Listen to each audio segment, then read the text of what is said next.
하나님 말씀 요한계시록 1장 18절입니다. 한 절만 다 같이 읽읍시다. 살아있는 자라 내가 전에 죽었었노라. 볼지어다 이제 세세토록 살아있어 사망과 음부의 열쇠를 가졌노니. 아멘. 28문 그리스도의 높아지심은 어디에 있습니까? 그리스도의 높아지심은 그가 사흘 만에 죽은 자 가운데서 다시 살아나신 것과 하늘로 올라가신 것과 하나님 우편에 앉으신 것과 마지막 날에 세상을 심판하러 오시는 데 있습니다. 우리가 이 앞에서 살펴본 겁니다. 그리스도의 높아지심에 대해서 첫째는 뭐라고요? 사흘 만에 죽은 자 가운데서 다시 살아나신 것. 두 번째는요? 하늘로 올라가신 것. 세 번째는요? 하나님 우편에 앉으신 것. 넷째는요? 마지막 날에 세상을 심판하러 오신다는 것입니다. 여기에서 우리가 잘 기억해야 될 것은요. 이것이 비단 그분 한 분만의 역사로 끝나지 않는다는 겁니다. 이 높아지심은 우리가 질문을 지금 뭐라고 했어요? 누구의 높아지심이요? 그리스도의 높아지심을 묻고 있잖아요. 그러니까 그러면 높아진 건 그리스도만 높아지겠거니 하고 끝나면 안 된다는 거예요. 여기에는. 이 말은 그리스도의 높아지심으로 말미암아 우리도 같이 높아졌다는 걸 기억하셔야 돼요. 우리도 하나로 같이 높아졌다는 거예요. 그래서 그분이 어떻게 되심에 대해서 그 부분에 대해서 조금만 더 생각해 보려고 합니다. 우리들은 하나님과 연합되었잖아요. 그분과 하나가 되었잖아요. 그래서 그분이 죽으실 때 우리들도 죽었다고 표현하고 그분이 살아나심으로써 우리들도 같이 살아났다라고 얘기했어요. 그래서 오늘 이 질문에 대해서도 그분의 높아지셨으므로 우리들도 같이 높아지신 거예요. 그러니까 예수님이 혼자 높아지시려고 죽으실 필요는 없으신 거예요. 사실은. 그분은 존재 자체가 우주에서 가장 탁월하게 높으신 분이시기 때문에 굳이 죽었다가 다시 높아져야 될 필요가 없단 말이에요. 이 세상에 오셔서 무엇과 비교해서 높아지실 필요도 없으시고 또 뭐 부활이나 뭐 무덤에 있든지 뭐 하늘나라에 올라가든지 그런 게 전혀 상관이 없었어요. 그냥 이 천지의 만물이 공존하지 않고 아무것도 없는 영의 상태로 있다 할지라도 그분은 그 존재 자체만으로도 높으세요. 근데 이와 같이 되셨다는 건 뭘 얘기할까요? 이 구원의 이유는 뭡니까? 사람이잖아요, 사람. 사람 때문에 이와 같이 하늘의 보좌 다 내려놓으시고 우리가 금방 살펴봤던 이런 모든 절차를 통해서 높아지셨는 거예요.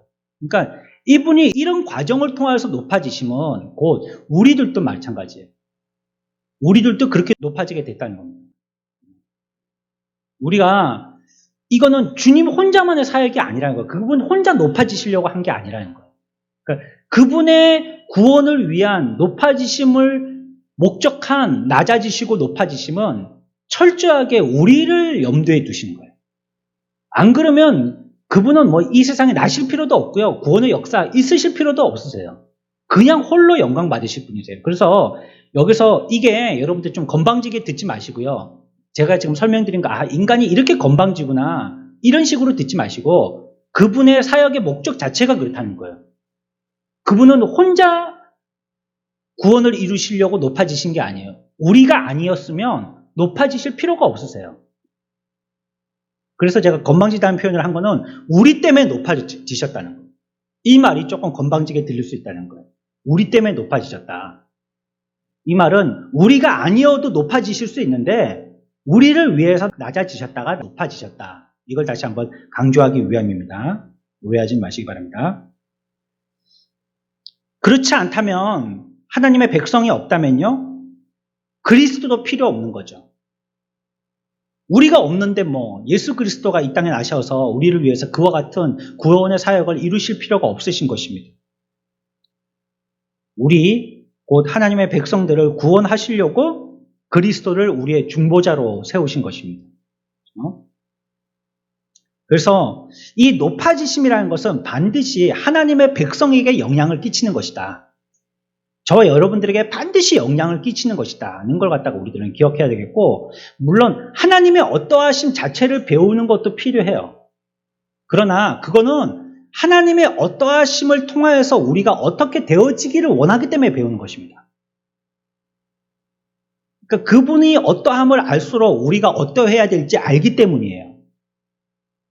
그래서 이분의 높아지심, 그리스도의 높아지심을 우리가 배웠다 하면 그만큼 우리들도 높아졌다는 걸 기억하셔야 된다는 것입니다.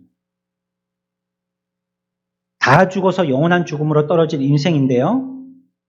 우리 인생들을 위하여서 지옥으로 들어가는 문에까지 들어가셔서 열쇠로 여시고 우리를 구원에 내실 만한 구원의 권세를 가지신 분이 바로 그리스도이시다는 것입니다. 이건 제 표현이 아니고요. 성경에서 얘기하고 있는 겁니다. 우리가 금방 읽었죠? 18절만 다시 한번 같이 읽습니다. 시작. 곧 살아있는 자라 내가 전에 죽었었노라. 볼지어다 이제 세세토록 살아있어 사망과 음부의 열쇠를 가졌노니. 아멘. 무슨 열쇠를 가졌다고요? 사망과 음부의 열쇠. 여러분들 우리가 기도할 때 이런 식으로 기도할 때가 있습니다. 죽을 뻔했던 우리들을, 있죠? 이거는 성경에 엄밀히 얘기하면 교리적으로 조금 맞지 않습니다. 죽을 뻔했던 것이 아니고 여기 보면 뭐라고 표시하고 있습니까? 우리는 이미 죽었던 자들이에요. 죽을 뻔한 자가 아니에요. 그렇죠? 그러면 예수님도 죽을 뻔해야 돼요.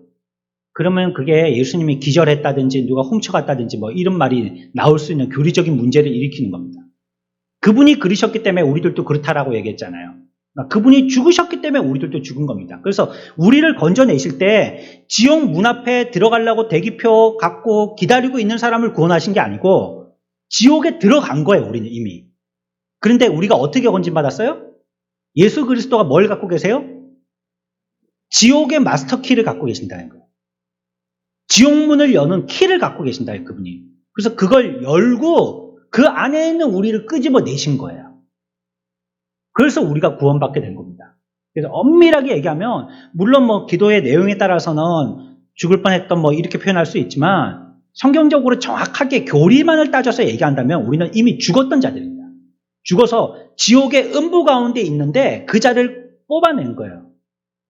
마치 부활하듯이요.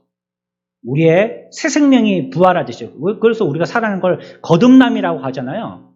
그렇죠? 다시 난 거니까요. 죽었다가 다시 난 것을 얘기하는 것입니다. 음부의 열쇠를 가졌다라고 말씀하고 있습니다. 그래가지고 어떻게 하셨냐면 하늘로 올라가셨다고 그랬죠? 18절 다시 보면요. 고 살아있는 자라 내가 전에 죽었었노라. 볼지어다 이제 세세토록 살아있어. 그분은 세세토록 살아계셔요. 영원히 살아계세요. 이제 죽었다가 영원히 살게 되신 분이시니까 완전히 높아지심을 얘기한 겁니다. 그렇죠? 죽음이라는 것을 통과할 자는 아무도 없거든요. 어떤 강한 자라 할지라도 죽음을 이길 자는 아무도 없거든요. 죽음 앞에 모두 무력해요. 죽음이라는 원수 앞에 이길 수 있는 장수는 아무도 없습니다. 그 앞에 다 굴복하게 되어 있어요. 그런데 주님이 그걸 통과해서 그걸 승리하고 파괴하고 이기셨다는 거예요. 우리 지난주에 배웠죠. 그걸 보면 우리는 뭘 알아야 된다고 그랬죠? 뭘 기억해야 된다고 그랬죠? 그분이 죽으셨다가 살아나신 걸 보면 우리는 뭘 기억해야 된다고 그랬죠? 지난주에 했던 말씀입니다. 그러니까 이것이 하나님의 하신 역사구나라는 것을 기억해야 된다고 그랬어요. 죽었다가 살리게 하는 것은 하나님이 아니시면 안 되거든요. 그분이 하시는 역사가 아니시면 안 돼요. 기절했다가 깨어나는 거는 의사가 뭐 이렇게 인공호흡 하든지 아니면 뭐 CPR 하든지 아니면 뭐 가슴에다가 뭐 전기 충격하든지 해갖고 뭐 이렇게 막 갈 뻔한 걸 돌려놓을 수 있지만 완전히 죽었던 자를 살리는 것은 하나님의 역사가 아니면 안 돼요. 이건 하나님이 하시는 거라는 걸 우리는 기억해야 된다고 그랬죠. 그렇죠? 이 분은 죽음을 파괴하시고 승리하시고 이기신 분이세요. 가장 높으신 분이시고 그래서 이제는 어떤 것도 사탄 마귀가 하나님 앞에 이것 가지고 견줄 수가 없어요. 죽음을 이기신 분이니까요. 죽어서 땅으로 내려가신 것이 아니고요. 하늘로 올라가셨다라고 얘기하고 있습니다. 하나님의 백성들은 이와 같이 그분이 하늘로 올라가심과 함께 우리들도 같이 올라간다는 것을 세상에다가 천명하고 있는 겁니다. 우리들도 그렇게 될 것이다. 그분이 그와 같이 되신과 같이 우리들도 그와 같이 될 것이라는 것을 성경은 우리들에게 얘기하고 있는 것입니다. 그래서 하나님 우편에 앉으셨다가 우리가 배웠죠. 자기 백성들 원수에게서 구원하시고요. 모든 원수들도 복종시키시고 또 자기 백성을 위해서 하나님께 간구하고 계신다라고 성경은 기록하고 있습니다. 그런데 이분이 그냥 마냥 앉아만 계신 분이 아니시라는 거예요. 끝까지만 앉아 계신 분이 아니고 오늘 문답의 끝에 보면은 이분이 마지막에는 뭐 하신다고요? 심판하신다. 심판하려고 어떻게 해요? 이제는 올라갔다가 내려오신다는 거예요. 갔다가 오신다는 거죠. 주인이 종에게 맡겨놓고 외국에 나갔다가 오시듯이 이분도 하늘에서 우리를 위해서 이와 같이 원수하고 싸우고 우리를 위해서 중보하시고 또 기도하고 계시다가 이제 심판하시러 때가 됐을 때 내려온다는 겁니다. 근데 그때를 우리는 몰라요. 언제인지를 모르는 거예요. 그래서 이 심판에 대한 심판의 권한이 그분에게 있고요. 그것이 세상의 끝날에 행사하실 그분의 마지막 나타내심이에요. 심판의 권세를 나타내시는 마지막 보여주심이에요. 그런데 우리가 이제 이런 표현들에 대해서 조금 이해하기 위해서는요, 한 가지 단어를 조금 공부해 봐야 돼요. 어떤 단어냐면 인자라는 단어입니다. 우리가 저번 수요 예배 때도 한번 거론했었었는데요. 인자라는 단어입니다. 인자의 뜻은 사람의 아들이란 뜻이잖아요. 근데 이제 설명드린 것은요, 그것과는 조금 다른 설명을 조금 드릴 거예요. 그걸 헷갈리지 않으셨으면 좋겠어요. 이 진리, 그러니까 그분이 높아지시고 또 우리를 구원해 주시고 또 죽었던 자를 살리는 이 권세를 표시하는 방법으로요, 예수님께서 스스로에 대해서 인자라고 부르셨어요. 호칭하셨어요. 그러니까 인자라는 뜻은요, 그분의 어떠하심을 나타날 때에 그분은 권세자라는 걸 말씀하실 때 인자라고 표시하셨어요. 이전에 저는 그렇게 설명을 드렸어요. 많은 사람들이 있는데 그 사람들이 예수 그리스도가 하나님의 아들이시다고 계속 고백하면 말이죠. 예수님을 따라다니면서 예수님이 이곳저곳 온 지방을 다니면서 복음을 전하는데 뒤에 따르면서 하나님의 아들이여 하나님의 아들이여 이러면 하나님의 예수 그리스도의 사역이 막히는 거예요. 왜냐하면 그 얘기를 듣고 왕인 사람, 총독인 사람 이런 사람들이 가만히 있지 않을 거 아니에요. 하나님의 아들이고 왕이다고 자꾸 그분을 불러대니까. 그러면 그분이 이 세상 계실 동안에 하셔야 될 복음의 사역이 중간에 그것 때문에 방해를 받을 수 있단 말이에요. 그래서 예수님은 자신을 인자라고 얘기하면서 또 이 일을 때가 될 때까지 말하지 말 것을 좀 비밀스럽게 진행시킬 것을 당부하시고 하셨죠. 그때 설명할 때 이 인자라고 자신을 갖다가 인자라고 표현했지만 그 인자라는 것은 그냥 그의 성품적으로 나의 기본이 그냥 나는 아무것도 아닌 그냥 사람의 자녀야 라는 것을 얘기하려고 한 것은 아니라는 거예요. 포장은 그렇게 하고 있지만 그 포장 속에 들어있는 내용은요, 나는 권세자라는 것을 얘기하려고 하시는 거예요. 그분의 권세 있으심, 이걸 얘기하려고 하는 거예요. 그러나 그것을 그때는 드러나면 안 되기 때문에 그래서 인자라는 말씀으로 자신을 갖다가 이렇게 살짝 가리셨던 것이죠. 이 말은 성경에 예수 그리스도가 처음으로 만드신 말입니다. 다른 사람이 쓰고 있지를 않아요. 성경 안에서는요, 자기가 창조하신 말이죠. 처음으로 신조어가 되겠죠. 예수님이 만드신. 이 권세자라는 게 뭘 얘기하냐고 그러면 앞에서 말씀드렸던 심판하신다는 뜻이거든요. 그러니까 그분이 인자라고 하신다는 것은 권세가 있어서 세상을 심판하실 만하다라는 것을 얘기하려고 하시는 거예요. 그래서 우리들은 이 말씀을 생각하면서 이 인자, 예수 그리스도에 대한 인자라는 단어를 생각하면서 인자는 인자인데 조금 다른 의미를 가지고 있는 인자에 대해서 조금 설명을 해봐야 되겠어요. 다니엘서 7장에 보면요, 다니엘서 7장에 여러 가지 징조들이 많이 나타나는데 세상의 나라하고요, 하나님의 나라를 극명하게 딱 대조시키고 있어요. 다니엘서 7장에 보면 하나님의 나라와 세상 나라에 대한 계시, 그러니까 이 징조에 대한 내용은 다니엘이 꿈을 꿀 때 꿈에 나타난 거예요. 하나님이 꿈으로 가르쳐 주신 거예요. 꿈의 환상을 통해서 그의 뇌 속에 하나님이 보여주신 것입니다. 다니엘이 꿈에 어떤 그 이상을 보게 됐는지 한번 찾아볼까요? 다니엘 7장 봅시다. 다니엘서 7장 1절부터 한번 읽어봅시다. 1절부터 8절까지요. 같이 읽습니다. 시작. 바벨론 벨사살 왕 원년에 다니엘이 그의 침상에서 꿈을 꾸며 머릿속으로 환상을 받고 그 꿈을 기록하며 그 일의 대략을 진술하니라. 다니엘이 진술하여 이르되 내가 밤에 환상을 보았는데 하늘에 내 바람이 큰 바다로 몰려 불더니 큰 짐승 넷이 바다에서 나왔는데 그 모양이 각각 다르더라. 첫째는 사자와 같은데 독수리의 날개가 있더니 내가 보는 중에 그 날개가 뽑혔고 또 땅에서 들려서 사람처럼 두 발로 서게 함을 받았으며 또 사람의 마음을 받았더라. 또 보니 다른 짐승 곧 둘째는 곰과 같은데 그것이 몸 한쪽을 들었고 그 입의 이 사이에서는 새 갈빗대가 물렸는데 그것에게 말하는 자들이 있어 이르기를 일어나서 많은 고기를 먹으라 하였더라. 그 후에 내가 또 본즉 다른 짐승 곧 표범과 같은 것이 있는데 그 등에는 새의 날개 넷이 있고 그 짐승에게 또 머리 넷이 있으며 권세를 받았더라. 내가 밤 환상 가운데에 그 다음에 본 넷째 짐승은 무섭고 놀라우며 또 매우 강하며 또 새로 된 큰 이가 있어서 먹고 부서뜨리고 그 나머지를 발로 밟았으며 이 짐승은 전에 모든 짐승과 다르고 또 10뿔이 있더라. 내가 그 뿔을 유심히 보는 중에 다른 작은 뿔이 그 사이에서 나더니 첫 번째 뿔 중에 셋이 그 앞에서 꼬리까지 뽑혔으며 이 작은 뿔에는 사람의 눈 같은 눈들이 있고 또 입이 있어 큰 말을 하였더라. 아멘. 이게 이제 다니엘이 본 꿈에 본 환상이에요. 여기에 이게 뭘 얘기하는 거다, 뭐 사자다, 표범이다, 곰이다, 뭐 이사의 갈빗대, 뭐 그게 한우다, 뭐 한돈이다, 뭐 이런 걸 얘기하고 싶지 않아요, 지금. 그걸 세세하게 지금 설명하려고 하는 게 아니고요.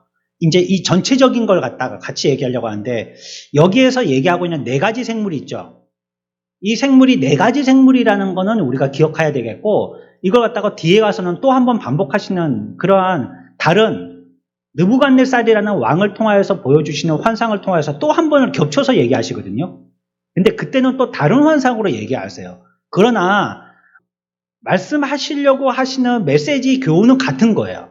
그렇기 때문에 이게 뭘 상징하는 것이다, 뭐 들고 있다, 뭐 앉아있다, 죽었다, 살았다 이런 거 지금 설명하기보다는 그거는 나중에 다니엘서 우리가 한번 강의할 때 한번 생각해 보고요. 미션에 네 생물이 있었다 하는 것을 갖다가 일단 이해하시면 좋겠어요.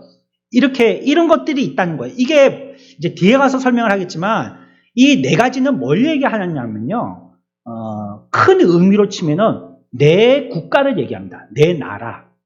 네 개의 나라를 얘기해요. 그러니까 어떤 짐승 같은 하는 것들이 이게 네 개의 나라, 그 국가들을 상징하고 있는 것입니다. 첫째 짐승의 모습은 뭐 같다고요? 사자 같은데, 그쵸? 그런데 뭐가 있어요? 독수리 날개 같은 게 있다는 거예요. 저 사자 같은데, 보세요. 여기에 표현하고 있는 반복적인 표현법, 우리가 성경을 읽을 때마다 반복적으로 나오는 거는 귀 기울여 봐야 된다고 그랬죠? 뭐뭐 같은데, 이거. 뭐뭐 같은데.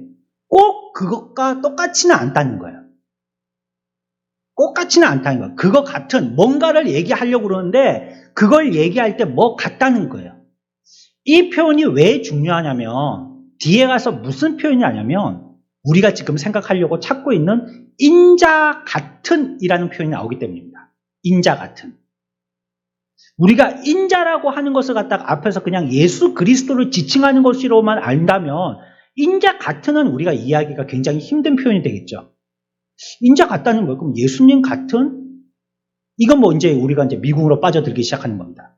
그래서 앞에서 말씀드렸지만 인자는 그분의 권세를 얘기할 때 자신을 갖다가 가려서 말씀하시는 것이고 심판의 권세를 나타내시기는 하시지만 꼭 그런 뜻으로만 사용된 것은 아니다. 여기 다니엘서는 조금 다르게도 표현되어 있다라고 제가 시작하고 말씀드리고 다니엘서를 읽기 시작한 거예요. 여하튼 우리가 이 네 가지 환상들을 읽을 때에 그 표현 가운데에서 반복되어지는 같은이라는 뭐뭐 같은이라는 그 생물이 뭔지 형상이 어떤 것인지를 생각하기보다도 뭐뭐 같은이라는 표현 여기에 조금 더 우리는 오늘 읽으면서 관심을 기울였으면 좋겠어요. 두 번째는 뭐예요? 어떻게 생겼어요? 곰 같은, 그쵸? 곰 아니에요. 예? 곰 아니라. 그래서 어떤 세대주의자들은 그렇게 해석을 하기도 해요. 그러니까 요한계시록이나 이럴 때 계시되었던 모든 환상의 그림들이 그 시대 사람들이 보기에는 그렇게뿐이 볼 수밖에 없다는 거예요. 그렇게뿐이. 예를 들어서입니다. 여기서는 곰 같다고 그랬는데 곰이 있잖아요. 힘 있죠. 이 지금 성경을 얘기하고 있는 게 아닙니다. 제가 그냥 예를 들어서 설명하는 겁니다. 곰은 힘 있죠. 우락부락하죠. 몸집이 크죠. 만약에 그 다니엘 시대에 지금 우크라이나하고 러시아하고 전쟁하는 탱크를 봤다고 보세요. 탱크의 환상을 본 거예요. 근데 그 사람들은 탱크를 본 적이 없죠?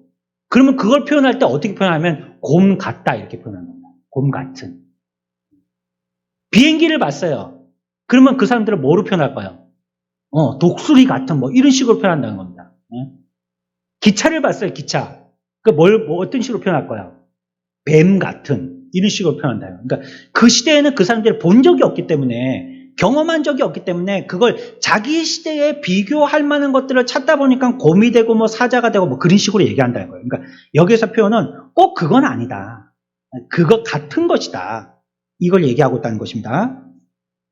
하고 있는데 둘째는 곰 같은데 이 곰은 어떤 곰이에요? 뭐가 좋아요? 먹성이 좋습니다. 그렇죠? 그래서 뭘 먹어요? 많은 고기를 먹습니다. 많이 먹는다는 말이에요. 이게 무슨 표현인지 잘 모르겠습니다. 뭐 많은 고기를 먹는 그런 곰이라는 거예요. 그렇죠? 셋째 짐승은요? 뭐 같아요? 표범 같아요. 이것도 표범 같다는 거예요. 빠른가 봅니다. 빠른가 봐요. 표범 같은데 요놈 또 첫 번째 짐승, 첫 번째 뭐였었어요? 사자 같은 짐승과 같이 이 세 번째 짐승도 표범 같은데 등에 보니까 뭐가 있어요? 날개가 있어요. 날개가. 그렇죠? 날개가 있어요. 근데 이 날개는 앞에 있는 짐승은 독수리의 날개 같다 했으니까 날개가 몇 개예요? 한 쌍이죠. 그런데 여기에는 보니까 세 번째 짐승은 날개가 넷이 있어요. 두 쌍이 있다는 거예요. 아마 잠자리처럼 그렇게 생긴 것 같습니다. 아니면 무슨 요즘에 보면은 미군에 이제 자기들이 이제 헬기를 바꾸잖아요. 그 전용 헬기를 바꿀 때 헬기가 막 프로펠러가 두 개가 있대요. 막 위로도 돌리고 밑으로 돌리고 막 이런 걸 보고 얘기할 수도 있어요. 날개가 두 짝인 것. 그리고 머리는 보니까 머리는 몇 개예요? 머리는 4개고 흉측하게 생겼습니다. 그렇죠? 근데 그 머리에는 권세를 받았더라. 넷째 짐승은요? 뭐라고 얘기하기가 좀 어려운 거예요.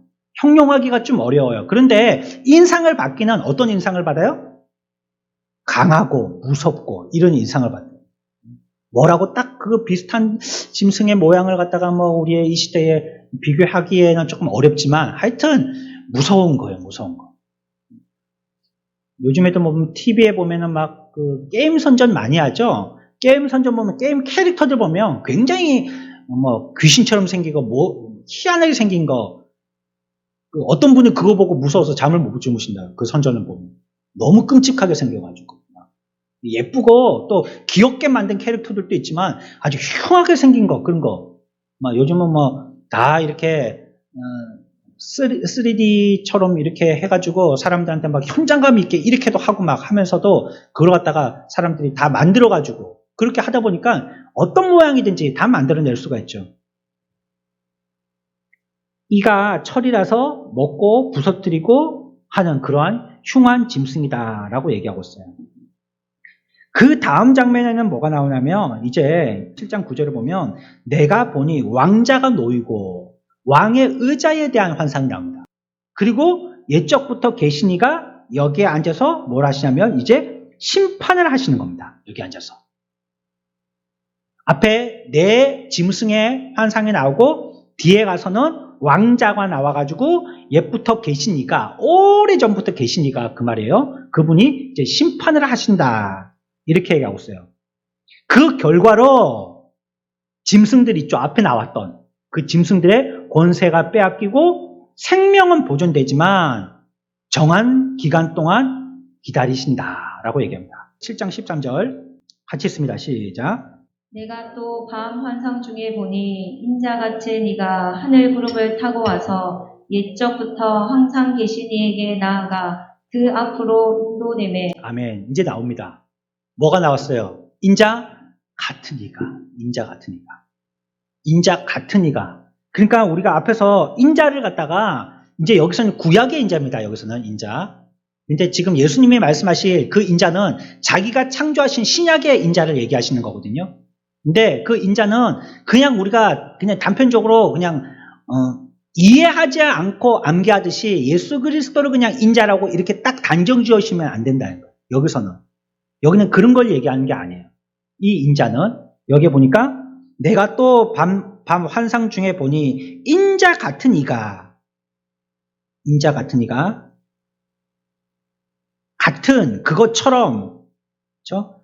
인자라는 건 뭐예요? 사람의 아들이란 말이죠. 그렇죠? 한자식으로 표현하면 사람의 인자다가 놈자자잖아요. 그러니까 사람의 자식이다. 그러니까 그 형상은 사람이라는 뜻이 아니에요. 아시겠죠? 앞에서 얘기했잖아요. 같은은 그 비슷한 걸 얘기하는 거지 똑같다는 걸 얘기하는 게 아니거든요. 그래서 인자 같다는 말은 사람 같다 이 말이에요. 사람 같다. 사람이라 이거 갖다가 그냥 우리는 단편적으로 뭐 곰의 형상이다, 뭐 사자의 형상이다, 뭐 뭘 형상이다 이렇게 하는데 아니에요. 같은이라고 얘기했어요. 같은. 그거의 형상이 아니고 그거 같은이라고 얘기한 거예요. 그것처럼 여기서도 13절에서도 인자 같은이라고 얘기했지 인자라고 얘기한 게 아니란 말이에요. 그 같은이라 이렇게 얘기한 거예요. 14절도 있습니다. 시작. 그에게 권세와 영광과 나라를 주고 모든 백성과 나라들과 다른 언어를 말하는 모든 자들이 그를 섬기게 하였으니 그의 권세는 소멸되지 아니하는 영원한 권세요 그의 나라는 멸망하지 아니할 것이니라. 아멘. 하나님의 백성들에게 보이시려고 이제 다니엘에게 보여주셨는데 이거 보니까 모르겠단 말이에요. 우리가 지금 읽어도 모르겠죠. 이 말이 무슨 말인지 모르겠단 말이에요. 깨닫지 못했어요. 그래서 다니엘이 다시 묻게 됩니다. 하나님께. 이 도대체 무슨 말입니까? 이 생판 보지도 못한 걸 가지고 보여주시고 흉측한 걸 갖다가 뭐 이상한 짐승 같은 걸 보여주시고 이러시는데 이게 무슨 말입니까? 하고 가르쳐 달라고 했더니 가르쳐 주시는데 뭐라고 말씀하시냐면 내 짐승은 내 왕이고 그리고 이 내 왕이 세상에 일어날 것이고 그리고 성도들의 나라가 영원히 누리게 되리라 라고 말씀해 주셨다는 거예요. 그게 15절 이하에 있는 앞에서 보았던 14절까지의 환상에 대한 해석입니다. 15절부터 했고 28절까지는 거기에 대한 해석을 얘기해 주시는 거예요. 그걸 갖다가 추려서 얘기하면 짐승은 왕. 왕이라는 말을 뭘 얘기하는 거죠? 왕은 나라입니다. 나라. 왕 하나에 나라 하나잖아요. 나라와 왕을 갖다가 서로 바꿔서 쓸 수도 있어요. 뜻에 따라서는. 이게 내 왕이란 말은 내 나라가 있다는 말이에요. 내 나라가 있고 그런데 성도들이 이제 나라를 얻게 되어진다는 거예요. 이 내 왕, 내 나라가 아니라 성도들이 나라를 얻어서 영원히 누리게 되겠다. 이렇게 지금 얘기하고 있는 거예요. 그게 해석이에요. 다니엘 7장에 대한 짐승의 환상에 대한 해석이에요. 그러니까 이것이 개인의 문제가 아니라는 거예요. 개인의 문제가. 인자라고 예수 그리스도를 지칭하시지만 그것이 꼭 딱 그 모양으로 있는 것이 아니라 그와 같은 인자와 같은 것으로서 우리들에게 표현하셔서 그 일이 이제 앞에서 처음에 말씀드렸죠. 예수 그리스도께서 높아지시고 낮아지심이 무엇과 관계있다고요? 그분이 죽으심이 뭐와 관계있어요? 내가 죽는 것. 그분이 살아나심이 나의 살아남. 그의 높아지심이 나의 높아짐. 그의 낮아지심이 나의 낮아짐. 하나님의 백성들과 관계있다고 그랬잖아요. 이 문제는 그분의 문제만이 아니고 우리 모두의 문제인 거예요. 그러니까 여기에서 얘기하고 있는 이 환상들도 단순히 개인에게만 보여주려고 다니엘에게만 보여줬지만 다니엘 혼자 개인에게 필요한 환상은 아니라는 거예요. 7장을 말씀드릴 때 뭐라고 했냐면 여기에 지금 서로 대조되어 있는 두 나라가 있다고 그랬죠. 어떤 나라요? 하나님의 나라와 세상 나라. 이 두 나라가 대조되어 있다. 이렇게 얘기하고 있죠. 그래서 여기서 얘기하고 있는 것은 이 두 나라에 대한 얘기예요. 어떤 개인의 환상이 무슨 뜻을 갖고 있는지 이걸 얘기하려고 하는 것이 아니죠. 하나님의 나라, 다시 얘기하면 하나님의 왕국, 하나님의 백성들에 대한 얘기를 하고 계신다 이거예요. 7장은. 18절 봅니다. 같이 읽습니다. 시작. 지극히 높으신 이의 성도들이 나라를 얻으리니 그 누림이 영원하고 영원하고 영원하리라. 아멘. 지극히 높으신 이의 성도들이 나라를 얻게 됐다는 겁니다. 이제. 해설에 앞에서 말씀드린 것처럼 그 내 나라가 있었지만 결국은 얻게 되어지는 사람들은 높으신 성도들이 나라를 얻어서요, 영원히 얻게 되어진다. 라는 것을 성경 우리들에게 얘기하고 있어요. 그러니까 이 앞에 사자 같은 공 같은 표범 같은 이런 짐승들이 국가를 표시하는데 여기서는 인자 같은 이도 어느 개인을 표시하기보다는 이것도 뭘 표시하는 거라고요? 지극히 높으신 이의 성도들이다. 이렇게 얘기한다는 거예요. 어렵죠? 그렇죠? 이 다니엘서는 좀 어렵습니다. 그냥 간단하게 얘기한다면 4개의 짐승이 내 나라를 얘기하는 것처럼 여기서 얘기하고 있는 뒤에 인자 같은 이라는 것은 인자 예수 그리스도를 얘기하는 것이 아니라 예수 그리스도와 죽고 살게 되어진 하나님의 백성들, 저와 여러분들을 얘기한다는 겁니다. 인자 같은 이. 그래서 그 18절이 성도들이 나라를 다스리고 하는 것이 인자 같은 이를 얘기한다는 거예요. 우리를 얘기하는 것입니다. 우리가 영원히 다스리게 될 것이다 하는 걸 얘기하는 것이에요. 이 말은 무슨 말인지 알겠죠? 모르겠어요? 저도 좀 어렵긴 했어요. 처음에 이게 준비하려고 하는데 이게 좀 어렵긴 했었어요. 근데 그분의 높아지심을 다니엘서에서는 이렇게 기록하고 계세요. 그리고 그 높아지심과 낮아지심에 대해서 우리가 얻게 되어지는 관계를 갖다가 이렇게 설명하고 있다는 말이에요. 근데 이걸 조금 더 이게 제가 또 설명하면 이게 쉽다고 설명을 드리니까 이제 알아듣겠네요 라고 할란지 괜히 들었다. 아깝게 더 놨는데 이렇게 할란지 모르겠는데 다니엘서 2장에 가서 또 한 번 설명을 해요. 이걸. 다음 이 시간에. 일단 과부하가 걸리니까요. 이 정도에도 지금 이게 무슨 말인지 잘 어려운데 또 똑같이 얘기하면 너무 막 뒤죽박죽이 될 수 있으니까요. 그건 다음 주에 이 말씀을 정리하면서 다시 한번 거론하도록 하겠습니다. 여하튼 오늘 우리가 생각하는 것은 하나님의 높아지심, 그리스도의 높아지심에 대해서 얘기하고 있는데 그분의 높아지심은 우리와 관계에 있다. 그분의 승리하심 우리와 관계에 있다. 그분이 때려 부수고 영원히 주려고 했던 그 나라 우리가 얻게 된 것이다. 그분이 하셨지만 우리가 얻게 된 것이다. 성경은 이렇게 얘기하고 있다는 거예요. 그걸 다니엘서에서 얘기하는데 그것이 현실에 와서 이제 실현되어진 게 신약의 예수 그리스도를 통해서 우리들에게 그대로 실천되게 됐다는 겁니다.